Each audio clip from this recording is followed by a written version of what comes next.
Buenas noches, América. Más de 250 periodistas han sido encarcelados en todo el mundo este 2018.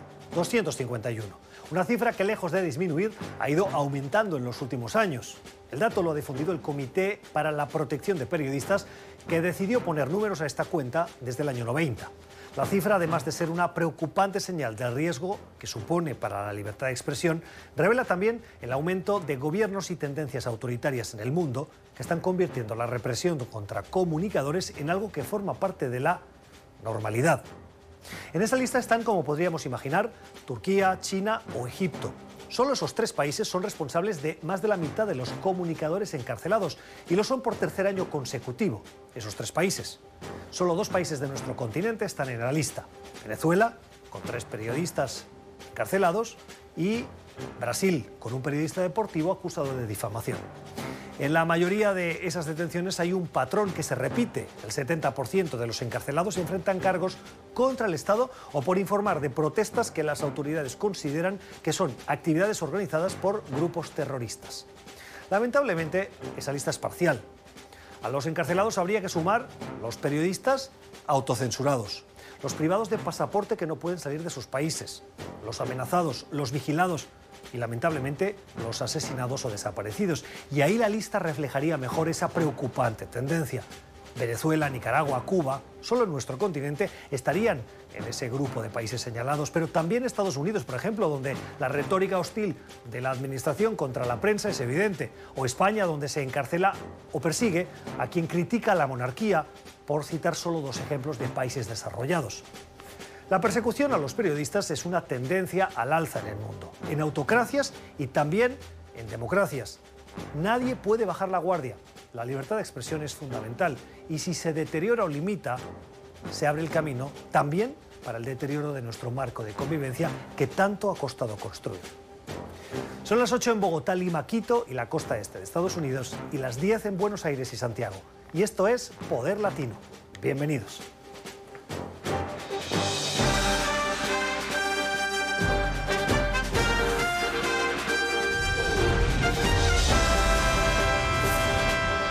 Poder Latino con Gustavo Alegret.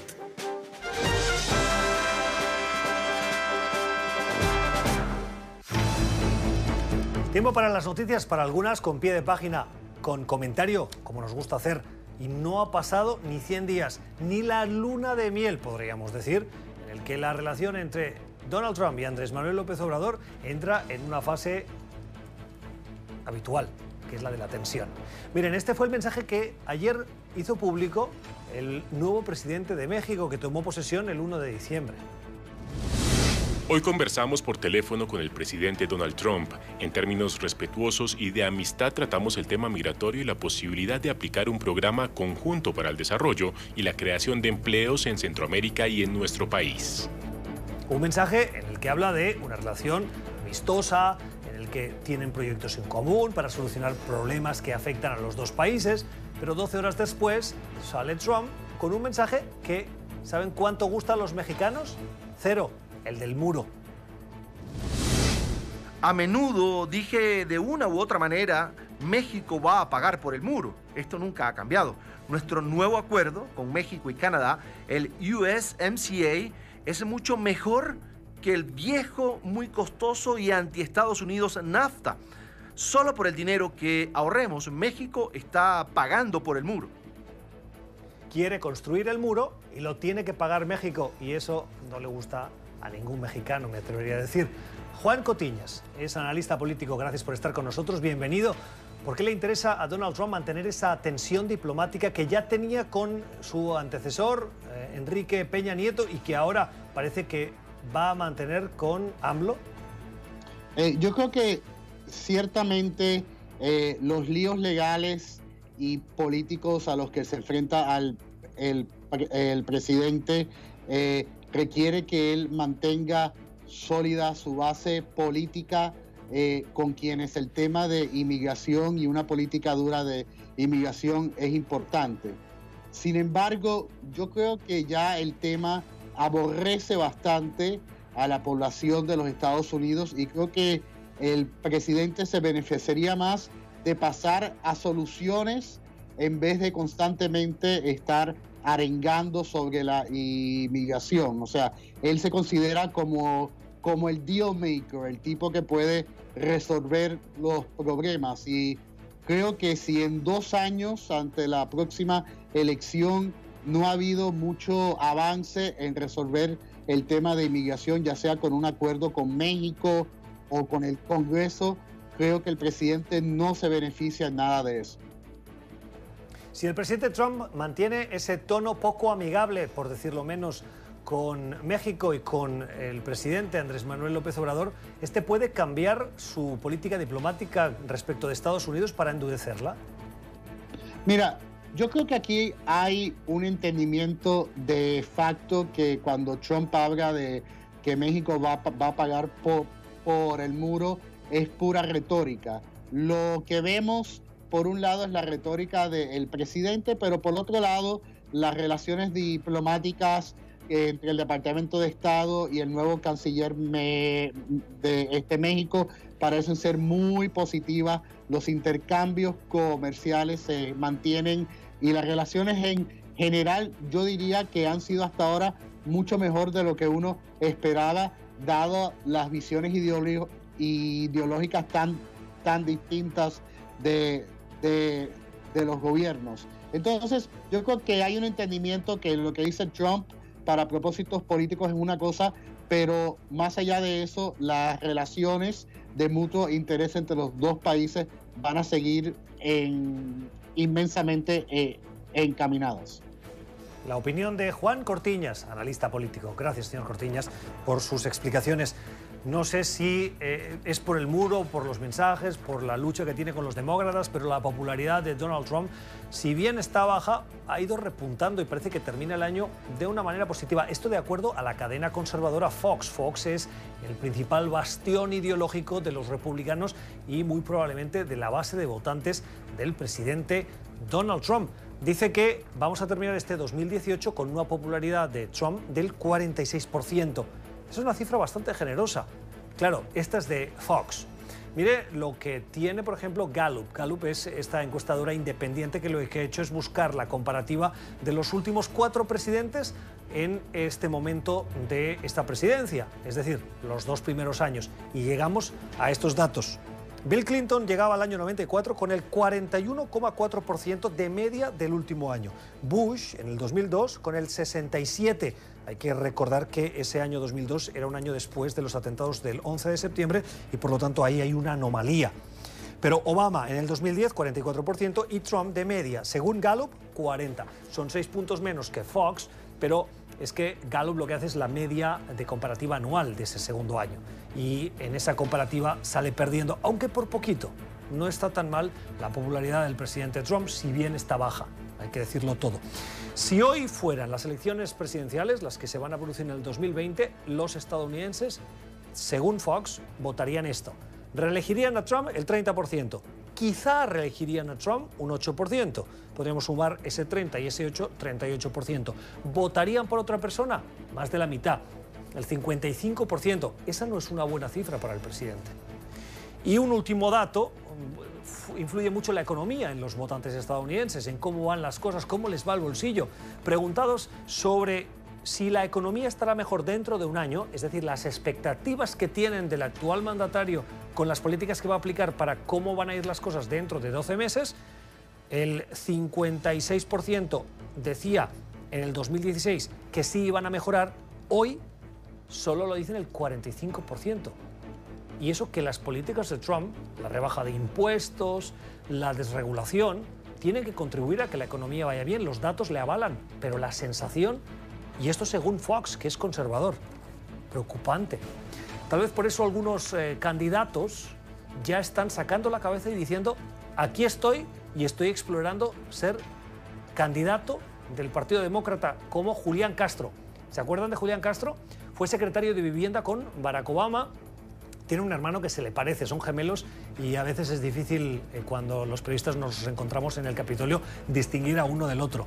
Julián Castro ha dicho en las últimas horas en un vídeo que está explorando ser candidato para ser presidente y arrebatarle la presidencia a Donald Trump. En el debate hablaremos de eso. Miren el vídeo. Mucha gente me ha dicho que desea un presidente en Washington comprometido a mejorar sus vidas. Muchos también me han pedido que considere postularme para presidente. Quiero agradecer a todos los que me han apoyado y quiero que sean los primeros en saber que esta mañana voy a crear un comité para explorar mi candidatura para presidente de los Estados Unidos en el 2020. Seguiré escuchando sus preocupaciones durante las siguientes semanas y anunciaré mis planes el 12 de enero aquí en el estado de Texas. Julián Castro que da el paso, pero es un paso en el que dice está explorando. Ninguno formalmente ha dicho sí, soy candidato. Quienes han dicho que están dando el paso para serlo son estos. Además de Julián Castro, quien está muy bien posicionado es Joe Biden, tiene 76 años, fue vicepresidente con Barack Obama. Beto O'Rourke, que tiene 46 años, es congresista en el estado de Texas. Elizabeth Warren, la senadora de Massachusetts, tiene 69 años. Y Cory Booker, con 49 años, senador de Nueva Jersey. Una voz, la de Booker, muy beligerante en el Congreso en la defensa de las minorías y sobre todo en el tema de la trama rusa. Sería interesante ver a Booker en un debate con Donald Trump. Yo no me lo pierdo. Vamos a hablar de Venezuela para terminar esta ronda de noticias. El 10 de enero acaba el periodo actual, periodo presidencial. Saben que hubo elecciones este año y las ganó Nicolás Maduro, o al menos eso es lo que dice la autoridad electoral de Venezuela, muy cuestionada por la comunidad internacional. Esas elecciones han generado muchas dudas. Muchos países están dudando sobre si tienen que reconocer al presidente Maduro a partir del 10 de enero, que es cuando comienza ese segundo mandato o ese siguiente mandato hasta el 2025. Miren el mapa de países, no es pequeño el número de países que tienen dudas sobre si deben o no reconocer la autoridad del presidente Maduro a partir del 10 de enero. Países como Canadá, como Argentina, como Brasil, Bélgica, Bulgaria, Finlandia, Francia, Polonia, Portugal, Inglaterra, Suecia, España, Noruega, Suiza. La lista de países que puede que le digan que no reconocen al presidente Maduro a partir del 10 de enero. Eso dejaría a Venezuela aún más aislada de lo que está. Terminamos con imágenes que son poderosas, lanzan un mensaje de este 2018. La agencia Reuters, agencia internacional, ha seleccionado las 100 imágenes que a su juicio reflejan este 2018 que está a punto de terminar. Nosotros hemos escogido cuatro que nos han llamado la atención y que son estas. La imagen de un niño dentro de una maleta, las migraciones que han caracterizado el Mediterráneo, Europa, pero también el continente americano. En este caso, niños huyendo con sus familias de la guerra de Siria. O este momento que sin duda sí aquí aplica, fue histórico, el de los presidentes de las dos Coreas, los líderes de las dos Coreas, segundos antes de darse la mano, el 27 de abril, que suponía el fin del proceso de tensión nuclear que amenazó al continente, en el que también estuvo implicado Estados Unidos. Esta otra imagen, la de los niños migrantes, pero en este caso en el campamento de El Tornillo, en Texas. En las últimas horas en Estados Unidos hemos leído informaciones que en ese campamento hay 15.000 menores, 15.000. Una situación insostenible a todas luces para Estados Unidos. Y finalmente, esta imagen dramática. 2,5 kilos de un pollo que este año en Venezuela, en agosto, eran equivalente a 14,6 millones de bolívares. 14 millones de bolívares que en aquel momento eran un poco más de $2. Hoy ese pollo ya vale mucho más. Vamos a hacer una pausa y volvemos inmediatamente con la entrevista para hablar con Leopoldo Martínez sobre lo que viene políticamente para Estados Unidos este próximo 2019. Ya volvemos. Ya regresamos con Poder Latino.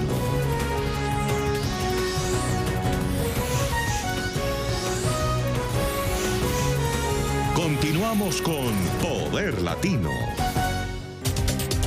Tiempo para nuestra entrevista hoy con uno de los analistas que semanalmente nos acompañan para analizar la actualidad. Es Leopoldo Martínez, analista político, miembro del Comité Nacional Demócrata, exdiputado de la Asamblea Nacional de Venezuela. Señor Martínez, buenas noches. Buenas noches, Gustavo. Buenas noches a la audiencia de NTN 24. Gracias por estar con nosotros. Señor Martínez, usted como venezolano, ¿qué opinión le merece que cuando faltan 2 semanas para terminar el curso político se presente una iniciativa que, me atrevo a decir, está llamada a fracasar porque al menos en este año no se va a presentar y habrá que volverla a presentar el año que viene, pero que pide un TPS, como ha pedido durante mucho tiempo la comunidad venezolana en Estados Unidos, para evitar que los venezolanos que huyen del régimen de Nicolás Maduro tengan que regresar? Enhorabuena. Hace falta los tiempos parlamentarios. Quizás por el receso que viene y el nuevo Congreso que se instala y el nuevo Senado que se instala a partir de enero, no impiden que esto comience a encontrar cauce a nivel legislativo. El TPS, la protección temporaria o temporal para los inmigrantes que en el caso de Venezuela se ven afectados por la crisis humanitaria que adolece o por la que atraviesa Venezuela, es una deuda que tenemos con la comunidad venezolana, americana, con los venezolanos que han migrado como consecuencia de esa situación dramática que se vive en el país.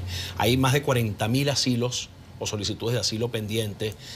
La cifra de asilos por año crece a rata de casi 10.000 nuevos asilos que son solicitados. Es una inmensa cantidad de gente que está en el estado de la Florida, en Texas, en otras partes de los Estados Unidos, con sus familiares, tratando de ver cómo encuentra una solución a su situación migratoria en los Estados Unidos. En este caso, estamos profundamente agradecidos con el senador Bob Menéndez, demócrata de Nueva Jersey, que ha tomado el liderazgo en esta materia. Venía trabajando en ello el senador Nelson y el senador Menéndez lo acompañaba en pedirle, porque el gobierno, el Ejecutivo tiene la facultad de acordar el TPS, pero sabemos que la administración Trump ha tenido una actitud contraria a los TPS, a los estatus de protección temporal, incluso lo revocó para los centroamericanos, para los haitianos, y entonces para todo el mundo. Y para todo el mundo, no encontraba cabida la propuesta, por la vía que corresponde, que es que el Ejecutivo Nacional lo haga. Entonces esta propuesta legislativa llega al Senado, ahora con una Cámara Demócrata que simpatiza con esta idea, es más auspiciosa y podría ser un otorgamiento del estatus de protección temporal del alivio migratorio por la vía legislativa. En el pasado hemos visto al presidente, como decía usted, eliminar todos esos TPS. ¿Por qué ahora tendría que hacer caso a una iniciativa bipartidista del Congreso y darle esa prerrogativa a los venezolanos? Y no, en cambio, a los salvadoreños, a los hondureños y a los que sufren la violencia en sus países, que podría ser equiparable para algunos a lo que pasa en Venezuela. Yo creo que es hora de que este debate sobre la situación venezolana nos abra a la consideración y a la conversación política la situación en la que se encuentran otros inmigrantes de países, sobre todo de Centroamérica, ¿no? Que están pasando por un drama de violencia y de crisis de connotaciones humanitarias también. Pero en el caso de la situación de Venezuela, la propia administración Trump ha tenido una conducta sancionatoria y de confrontación muy frontal con el régimen de Nicolás Maduro en Venezuela. Y una de las consecuencias de este episodio difícil por el que atraviesa Venezuela es que no solamente ha habido una migración importante hacia Colombia, sino ya también hacia los Estados Unidos. Entonces no tiene sentido no darle acogida a esto, ¿no? Antes de cambiar de tema, ¿usted es optimista? Con sinceridad, señor Martínez, de que este presidente pueda darle el visto bueno el próximo curso político a esta iniciativa. Mira, siempre tendré mis dudas sobre el presidente Trump y el Ejecutivo en esta materia, pero estando en el campo legislativo, tienes el liderazgo de Bob Menéndez en el Senado, tienes a Marco Rubio, lo cual hace a la iniciativa en el Senado bipartidista. Marco Rubio podría conseguir influencia en otros senadores republicanos, y en la Cámara tienes una mayoría demócrata. O sea que a lo mejor va mucho más allá de la voluntad de Trump esto. Sí, sin duda. Hoy Bob Menéndez decía que el apoyo de Rubio era relevante precisamente por esa conexión, esa proximidad que tiene con el presidente Trump.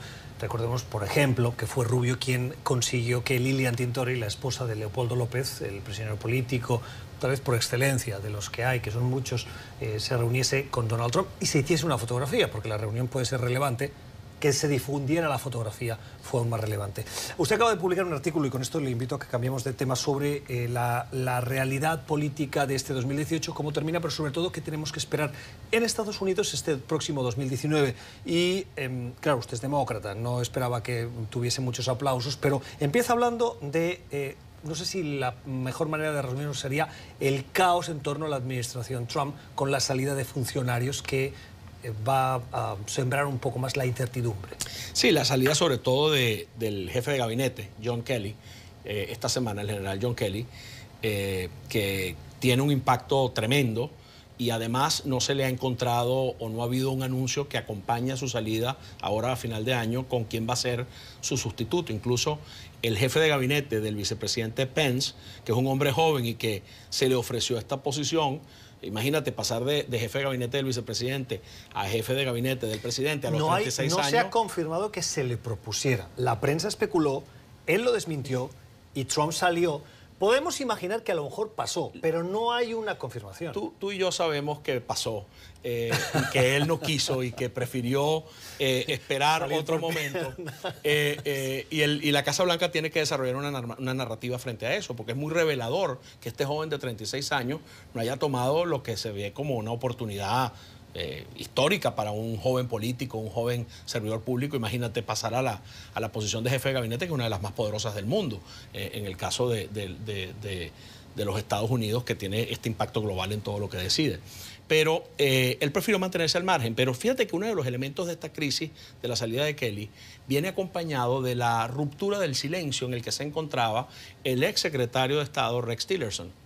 Entonces uno se pregunta... conversamos aquí uno se pregunta, bueno, ¿por qué se fue Kelly?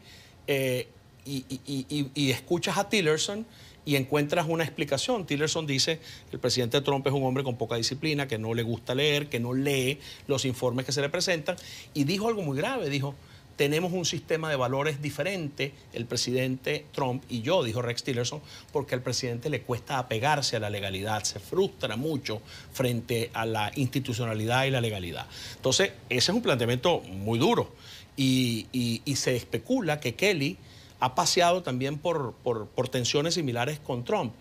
Recuérdate que hace un tiempo Bob Corker, el senador republicano, y fíjate que no he citado a un solo demócrata hasta ahorita, estoy hablando de Rex Tillerson, ahora te estoy hablando de Bob Corker, y Bob Corker dijo: hay tres personas que separan a la administración de Trump del caos: el general Kelly, Rex Tillerson y el general Mattis en la Secretaría de Defensa. Bueno, se fue Tillerson. Uno ya salió, uno se sale, uno se va y queda Mattis. Tiene visos de poder salir, porque entonces, lo dijo el mismo presidente. Entonces, estamos en una situación donde una buena parte del Partido Republicano está escuchando a potentes voces que le daban confianza como partido de que podían controlar al presidente. Recuérdate el editorial anónimo del New York Times, que también tiene mucho que ver con esto. Y ahora, pues este elefante dentro de la cristalería que es Trump manejando la presidencia de los Estados Unidos se convierte en un verdadero problema para el Partido Republicano. La economía. La economía le va bien al presidente, es pues, probablemente su asidero, su mejor valor frente a los ciudadanos de Estados Unidos, que pueden tolerar un cierto caos siempre y cuando las cuestiones económicas, lo que los políticos dicen en las campañas electorales, que el bolsillo vaya bien, es una manera también de ganarse el voto de los ciudadanos. Sí, la famosa frase de James Carville de: es la economía, estúpido, ¿no? Cuando estás en la campaña electoral no te desenfoques de ese tema. Mira, la economía trae un impulso que venía de la administración Obama hasta hoy, y por supuesto ha habido unas ganancias importantes en cuanto a crecimiento y empleo, en lo que yo creo que es un efecto que viene de atrás, pero también hubo un recorte importante de impuestos entrando el presidente Trump en la administración. Hizo un recorte pero radical en materia tributaria, sin ningún tipo de negociación ni redefinición política en cuanto al gasto, y por tanto el déficit fiscal está empezando a crecer. Luego las tasas de interés también están comenzando a crecer, y este asunto comercial de la guerra comercial con China y los temas arancelarios y todo esto está creando ciertas expectativas delicadas, cierta fragilidad en los mercados de capital, en sectores específicos de la industria de los Estados Unidos. Entonces hay gente que piensa que el 2019 puede ser el inicio de una ralentización de la economía americana, anticipándonos a una situación no tan buena como la que hemos tenido este último año y medio y los últimos 8 años, 6 de la administración Obama y estos 2 primeros de Trump, por así decirlo, sino que vamos a encontrar un territorio económico más difícil, en donde el presidente va a estar no a la ofensiva, sino a la defensiva. Y en ese escenario, los demócratas van a controlar la Cámara de Representantes. Si las cosas van mal, el presidente va a decir: los demócratas con el control de la Cámara han provocado esta ralentización. Bueno, pero el presidente Trump comienza mal al aproximarse a este nuevo escenario parlamentario. Su reunión con Nancy Pelosi y el senador Schumer esta semana fue prácticamente decir: ustedes me dan la plata para yo construir un muro, o no hay acuerdo y cerramos el gobierno. Y entonces Kamala Harris respondió con mucha brillantez: $5.000 millones para construir este muro que no se necesita, en lugar de hablar del plan de inversión en infraestructura que tenemos 2 años esperando y que nadie ha propuesto en la Casa Blanca. Puentes, autopistas, aeropuertos, puertos, infraestructura para el crecimiento económico de los Estados Unidos, investigación y desarrollo en materia de energía renovable. Todo eso paralizado porque el presidente quiere construir un muro y si no se cierra el gobierno. Alguien me decía, y tenemos que terminar, que ese plan de infraestructura se va a aprobar en el momento en el que haya, desgraciadamente, y Dios no lo quiera, una catástrofe, un puente construido en la época del Big Deal o de la época dorada en la que se expandieron las infraestructuras de este país por delante de muchos países desarrollados y que se han mantenido desde entonces, con pequeños retoques, pero muchas de ellas están en una situación pues, vieja. Es una deuda urgentísima y además una política que va a generar con impacto productivo, empleo y reactivación de muchos sectores de la economía. Eso lo contaremos en el 2019. Gracias, Leopoldo, por haber estado con nosotros. ¿Y usted qué opina? @PoderLatinoNTN. Nos gusta leerles. Háganos llegar sus opiniones. @PoderLatinoNTN. Ya regresamos.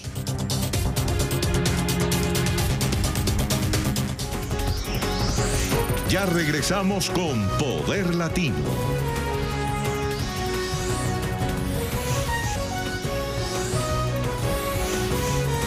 Continuamos con Poder Latino.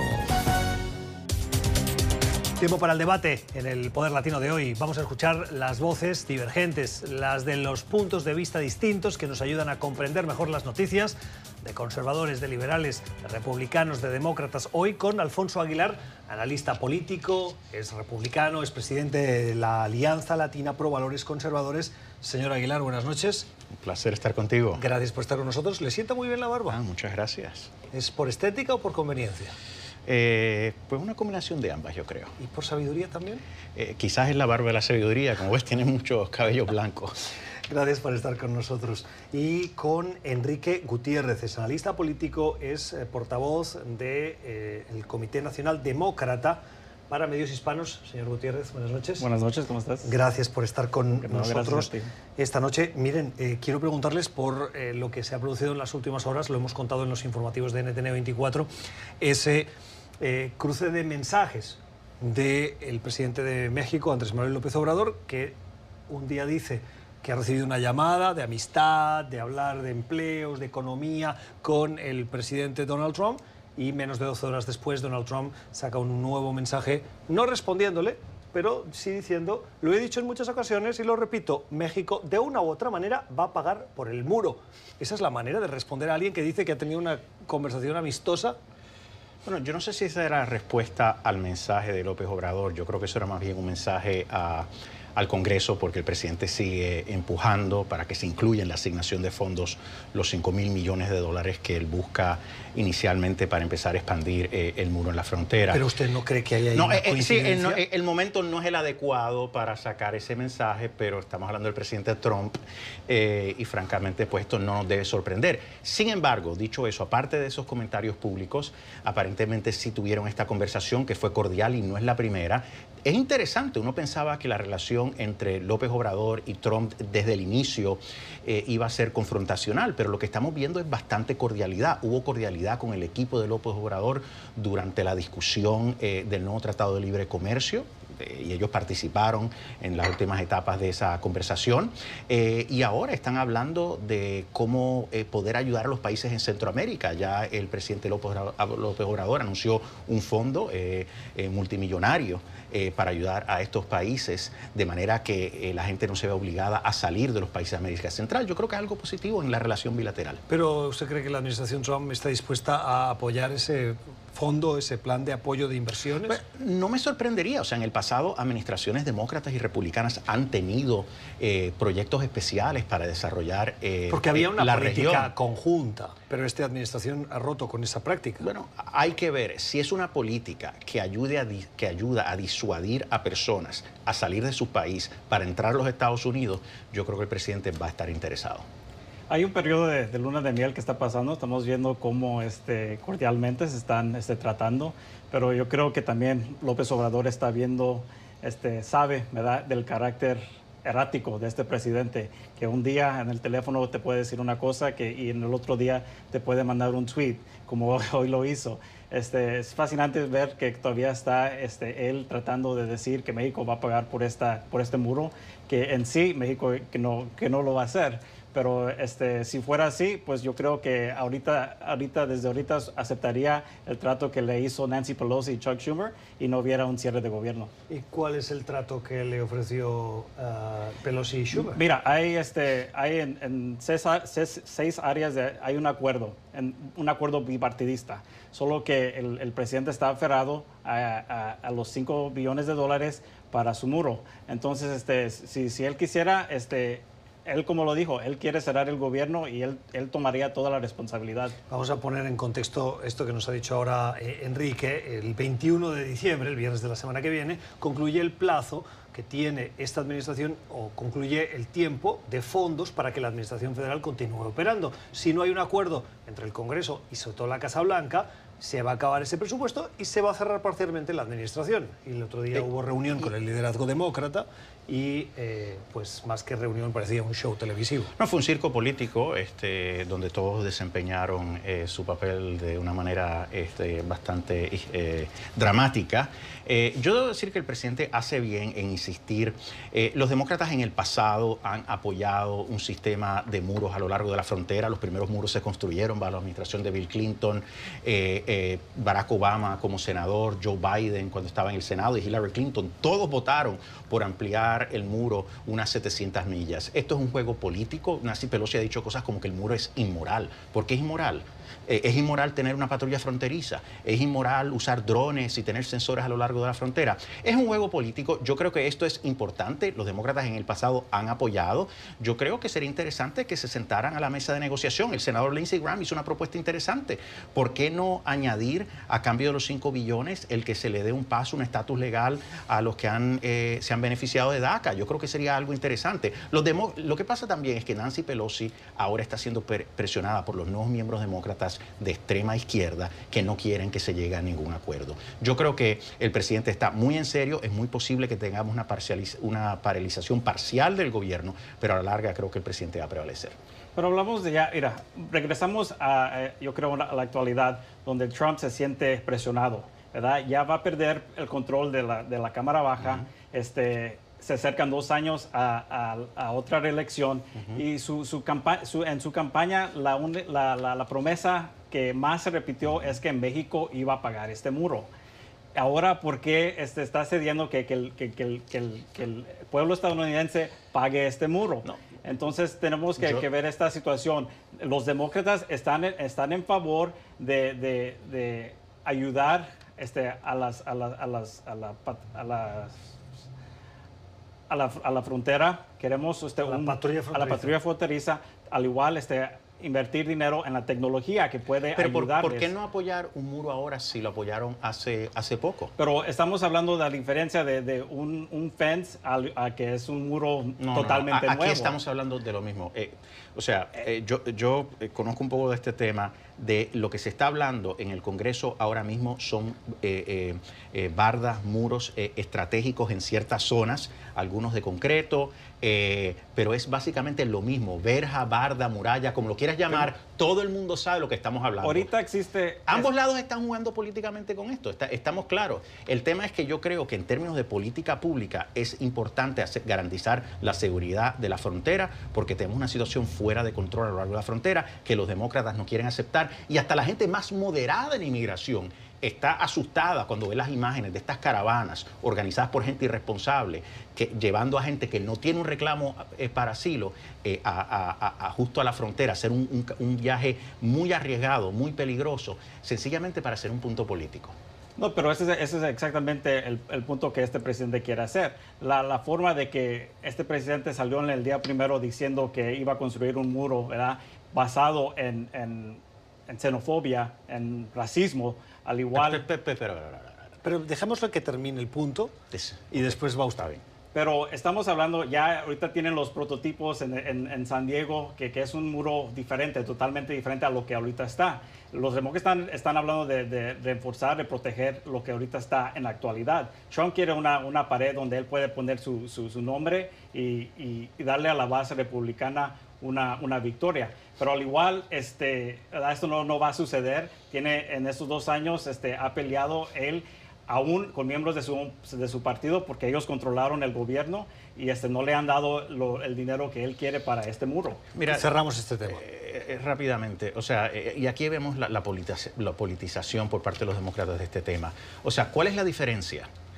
¿Por qué un muro de concreto en ciertas zonas de la frontera es inmoral y una barda o una verja que busca impedir la entrada ilegal no lo es? Mira, estamos hablando exactamente de lo mismo. Son distintos diseños para impedir que la gente entre ilegalmente. O sea que ese argumento, francamente, me parece totalmente político. Por otra parte, vamos a dejar de utilizar la palabra racismo. Hay muchos expertos, no todos, porque no hay consenso en este ámbito, de que las murallas funcionan. Yo siempre he apoyado el concepto de tener murallas en zonas estratégicas, y no es por xenofobia, es sencillamente porque tenemos que controlar nuestras fronteras. Mucha gente entra ilegalmente, la mayoría es gente buena, pero hay criminales, y sabemos además que la gran parte de los opioides que entran a Estados Unidos, y vamos a hablar de ese tema más adelante, está entrando por la frontera. Pero la mayoría, la percepción del pueblo estadounidense es que por la política, por lo que ha dicho, la retórica de este presidente, es solo una construcción xenofobia.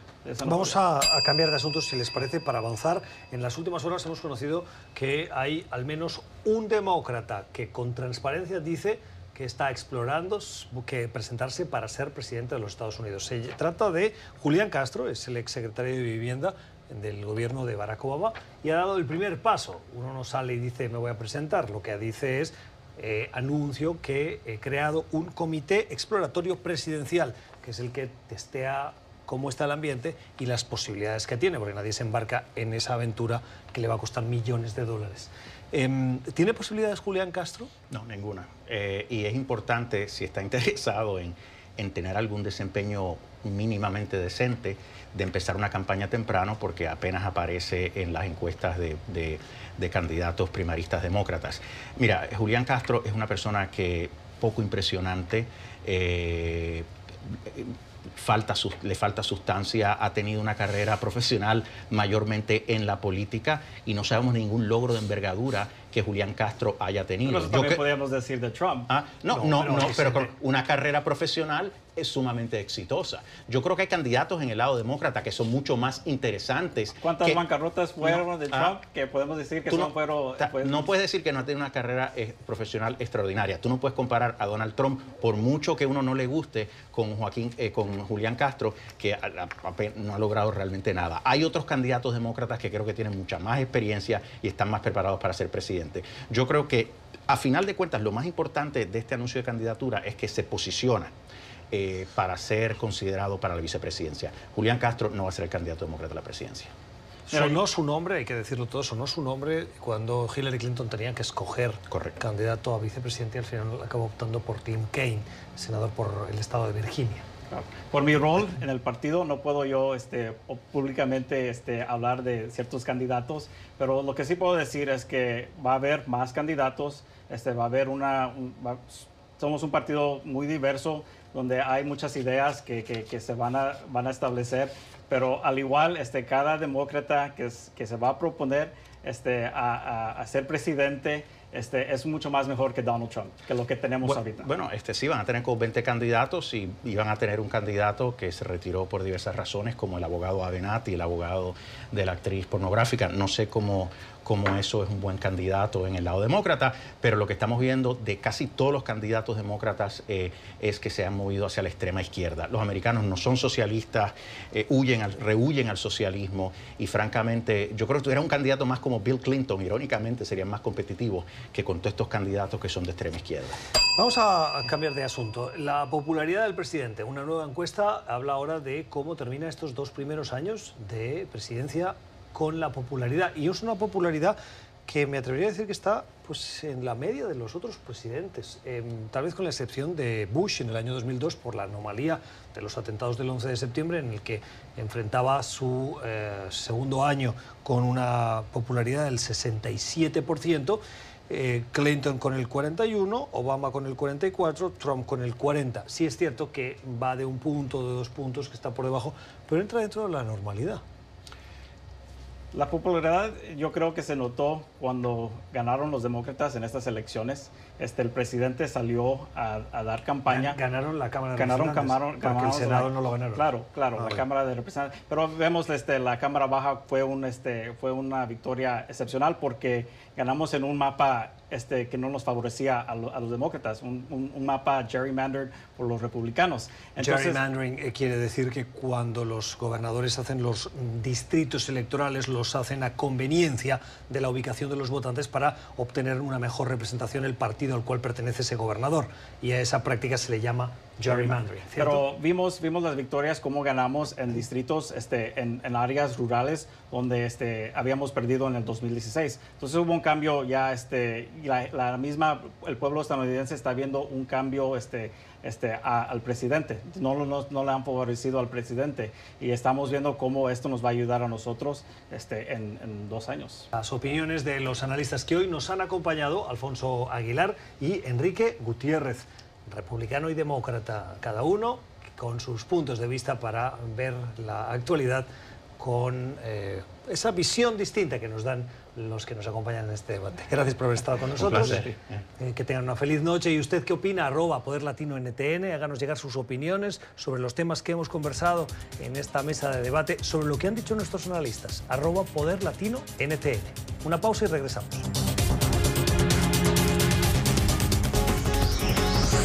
Ya regresamos con Poder Latino.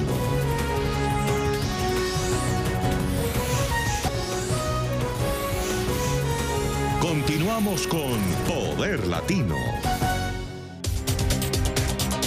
Tiempo para la cultura, hoy para el cine, para nuestra recomendación cultural. Nos vamos a Nueva York para conocer lo que nos trae Alfonso Díaz, periodista NTN 24 de entretenimiento. Alfonso, buenas noches. ¿Qué nos propones hoy? Bienvenido.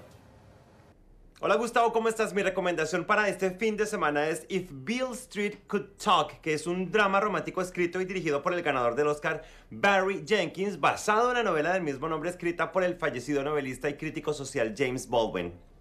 Alfonso, ¿y por qué vale la pena ver esta película? Bueno, antes te digo de qué trata. La acción gira alrededor de una mujer afrodescendiente que busca limpiar el nombre del hombre que ama, pues ha sido acusado y puesto en prisión por un delito que no cometió.